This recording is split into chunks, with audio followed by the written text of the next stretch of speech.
తర్వాత ఇదేదైతే మానవ రూపంలో ఉన్న నన్ను మామూలు మనిషిగా భావించి అవమానిస్తున్నారంటే, ఈ 2025లో అందరూ మనలాగా ఇట్లా సాధారణంగానే ఉంటాడు. ఏ వ్యక్తిలోకైతే ఆయన శక్తి వస్తదో, శివ భగవానుడు వ్యక్తి కాదు, ఒక శక్తి. ఆయన శక్తి ద్వారా నడుస్తది ఈ విశ్వ పరివర్తన అన్నది.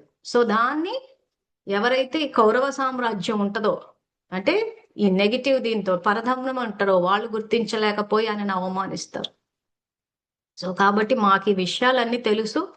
సో ఇప్పుడు ఈ ప్రాక్టికల్ లైఫ్ ద్వారా ఎవరైతే సీరియస్ గా స్టడీ చేసి, ఇప్పుడు కొంతమంది కాంటాక్ట్ లోకి వస్తున్నారు, వాళ్ళు నిజంగానే సీరియస్ గా స్టడీ చేస్తున్నారు తెలుసా. అలాంటి వాళ్ళది ఒక బ్యాచ్ ఫామ్ చేసి వాళ్ళకి అడ్వాన్స్ లెవెల్ జ్ఞానం, ఎవరైతే ఆ వ్యక్తి ఎక్కడొచ్చాడు, ఏం చేస్తున్నాడు.